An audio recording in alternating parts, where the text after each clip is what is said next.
This is an absolutely loaded draft class at the QB position.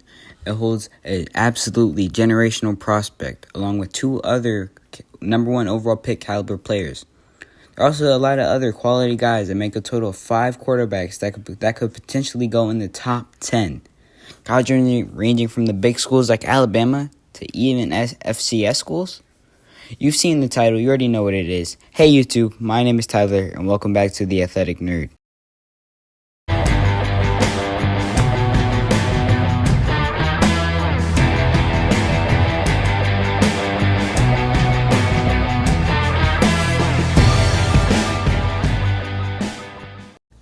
Now, these will be in order from my number 10 to my number 1 guy. And let's just start off with Kyle Trask at number 10. This may come as a shocker to many, but I think even this spot may be generous. Kyle Trask is a favorite among many outside of the top 4 or 5 guys. And it's understandable, but there's no real reason for that.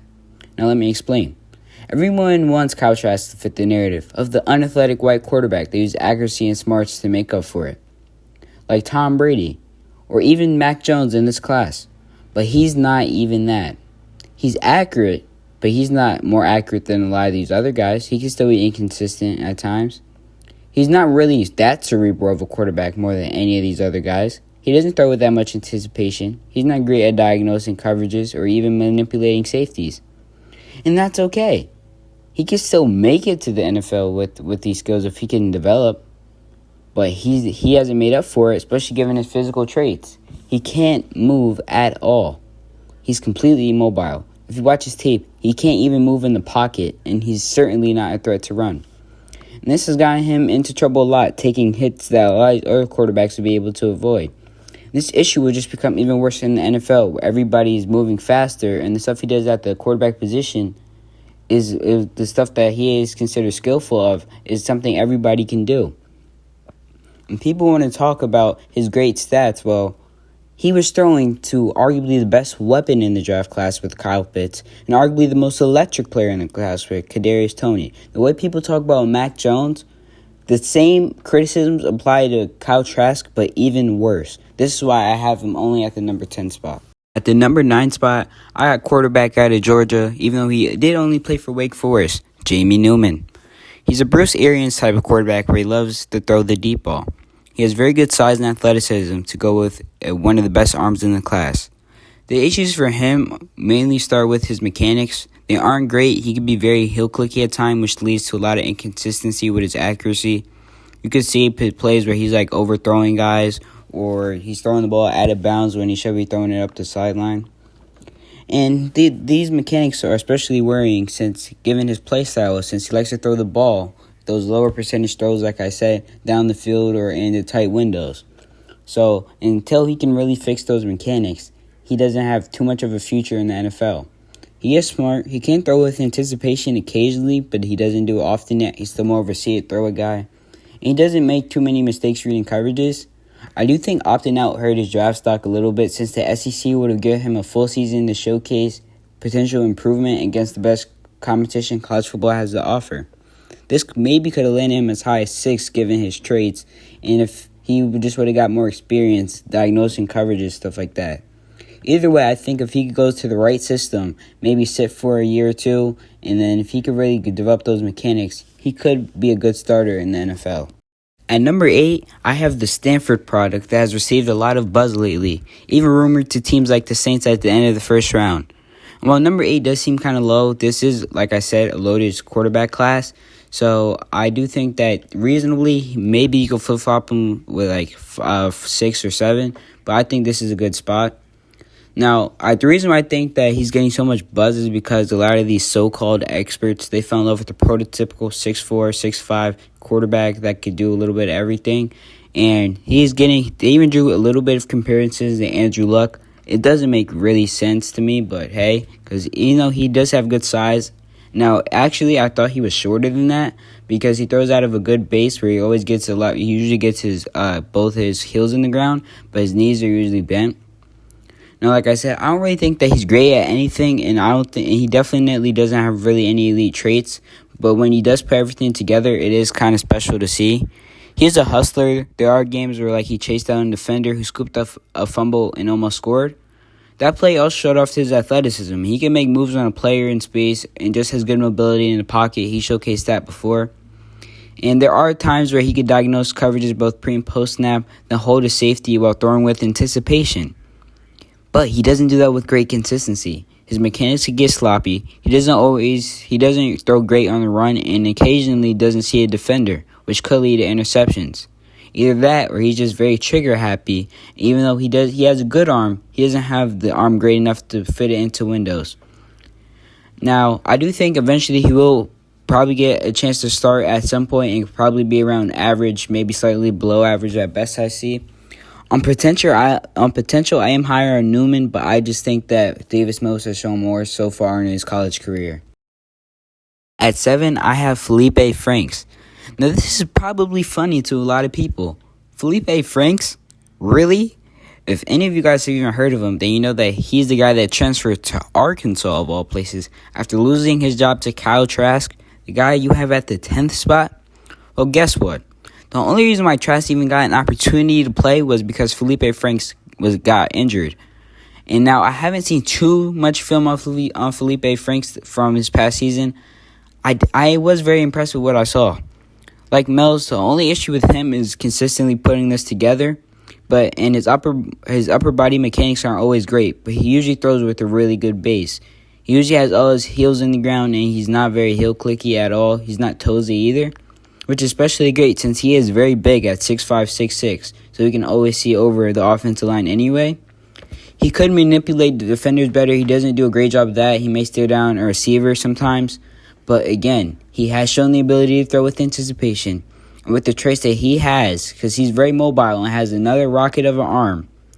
And he threw 17 touchdowns to only 4 interceptions against SEC competition. So he has the potential to go along with the production, which is why I have him at the 7th spot. Now, at the number 6 spot, I probably sound like a broken record with the way I talk about some of these other players, but I have Kellen Mond. And he can honestly do it all. He's very accurate, he's very mobile, and he's very intelligent. He played all 4 years at Texas A&M and improved every single year. People love to talk about the inconsistencies he had, but that's a narrative that he picked up early in his career, and he didn't really have that in his senior season. He really made mistakes, almost to a fault. And now, I understand why that statement may sound ridiculous, but hear me out. To have his physical gifts, he's a big, strong dude. He has an amazing arm to go along with a lot of mobility.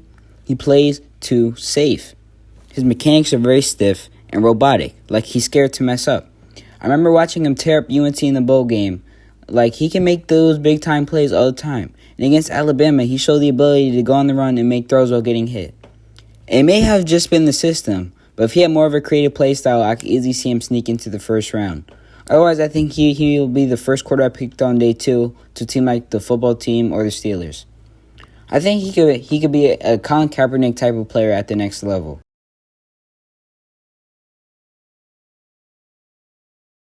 What for everybody is probably waiting for in my top 5, going with number 5, I have Trey Lance. In terms of potential, I think he's top 3 with Fields and Lawrence, but it's his accuracy that really holds me up here. He has a Josh Allen type of arm, but his mechanics aren't great. He overstrides a lot, which causes him to airmail throws. And while his 2019 season stat line is extremely impressive, it is also misleading. And while the Central Arkansas game shouldn't matter much when it comes to evaluation, it does showcase the reality. He threw his first career interception there, but there are many instances where either poor accuracy or poor processing should have led to a lot more turnovers and has even left points on the board for his team. This is where I think the only reason FCS may be a concern, because you could make the argument that if he played in the SEC or the ACC or one of the other Power 5 conferences, he would have thrown a lot of interceptions, which is true. But what is stupid is to compare him to Carson Wentz. While both did go to North Dakota State and both are big dudes with great traits, Carson Wentz's main problem has always been trying to play hero ball, whether it was in college or in the NFL. And not only that, if it wasn't for injuries and a poor supporting cast, Carson Wentz was an MVP caliber dude and will probably recover once he reaches Indianapolis. I think his best comp is like a Josh Allen because they play similarly, and I think that is like his peak potential. But realistically, I can see him being a Cam Newton caliber guy, a little less value as a runner, but a little bit more value as a passer. Uses his athleticism to his advantage to go along with such a great arm and size. And it is with that arm and size that he'll be able to provide a lot of value early on in the league, whether or not he develops that much as a passer. So his best potential isn't as high as most people think.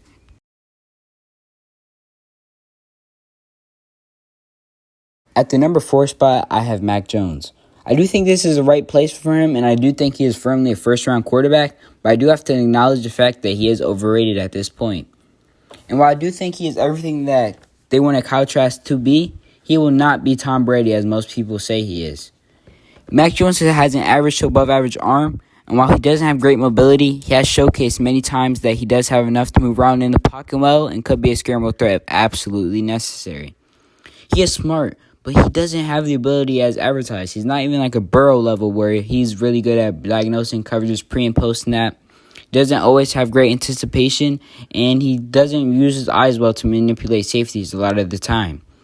And while he does have very good anticipation and definitely better than some of these other guys, it's still not enough for where in intermediate throws, his arm can be a liability, where he can't really fit those tighter windows, or he just throws the ball behind guys and can't really place the ball well, when it just comes down to accuracy also. And his accuracy is also a little overrated because of the fact that even though he has an extremely high completion percentage, at Alabama, he threw a lot of passes to wide open wide receivers or on short passes just so they could get their guys in space, and then they do most of the work. And I do think his deep ball can be a little problematic, as it has been seen that there's a difference between big time plays and touchdowns, because he might underthrow a wide receiver just by a little bit. But that little bit is the difference. And I certainly don't think he has the best ability to throw on the run, and he can misreads occasionally. I do think that his floor is like a Garoppolo golf type of guy where he's smart and can throw with his feet well and be accurate and be a system quarterback. But I think in the right situation, he could be a Matt Ryan, Kirk Cousins level of a player. Either way, he'll probably be a solid quarterback at the next level. Now, this spot will be very controversial, but at number 3, I have Zach Wilson. Most people do think that he's firmly the number 2 guy, and according to Chris Sims, he's even number 1. But I really don't see it, and I've watched a lot of his film. He has a very, very good arm to go along with a very quick release. But I can name at least 4 or 5 guys that I think have a stronger arm, just on this list. He's athletic, but I can name 4 or 5 guys from this list that I think are more athletic. He's a good processor and throws with good anticipation, but can be inconsistent at times.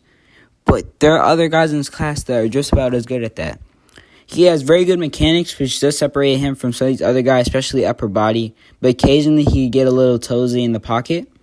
I think what truly separates him to be this caliber of a prospect is his ability to create and just play make. But I think some of that does have to do with the very creative BYU offense and the fact that, like I said, he is very talented, and also supporting cast is against subpar competition, even more so than not more so than Trey Lance, but. And a lot of his highlights were jump ball throws against, like I said, those inferior competitions where they're basically just playing with little brothers out there. Or even his throws on the run do seem underthrown a little bit. I do think he's a very good prospect overall, but he did measure in a little smaller than most people expected. And the fact that year before he did have a nagging shoulder injury and his durability does worry me just a tiny bit.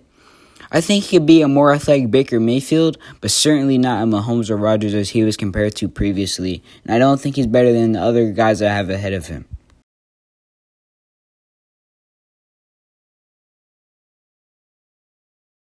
And at number 2, I have Trevor. Just kidding. If any of you made it this far, you definitely would have clicked off by now. And I might be crazy, but I'm not that crazy.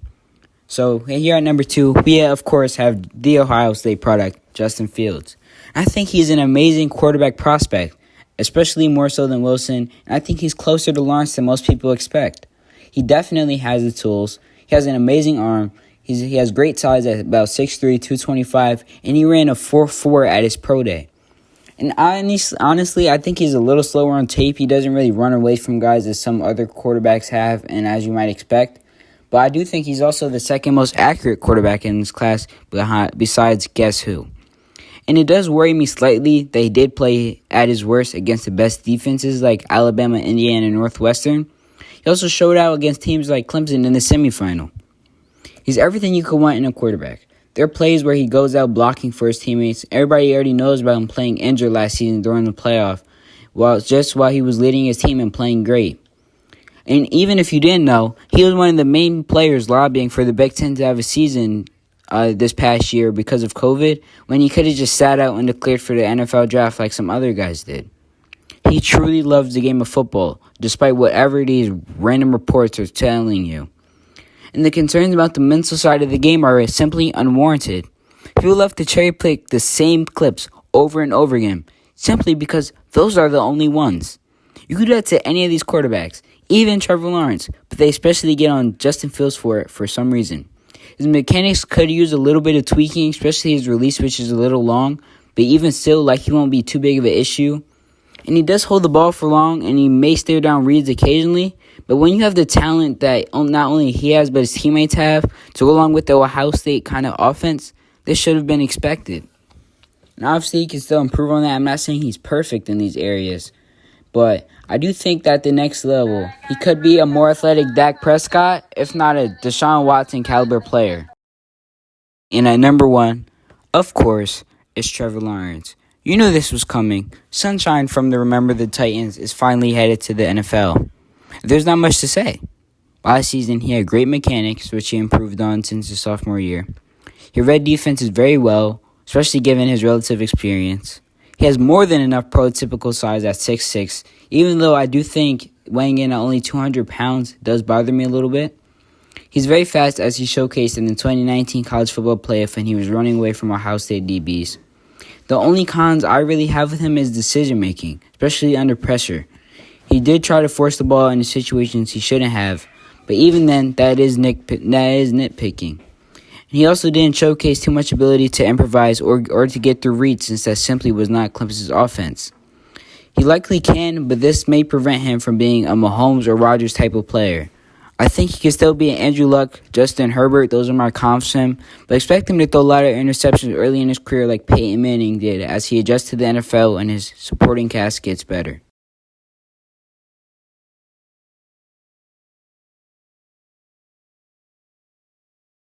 And that's a closed case. I hope you enjoyed the video. Smash the like button if you did. Subscribe to see more sports-related content in the near future, as there are a lot of videos on the way. Let me know down in the comment section what you think about these quarterbacks and how they will play in the NFL. Also, let me know where you think these quarterbacks should end up. Also, quick shout out to guys like Alex Rollins and JT O'Sullivan for the in-depth film analysis for a lot of these top guys. Links to their channels will be at the top of the description. I hope you have a great day, and peace.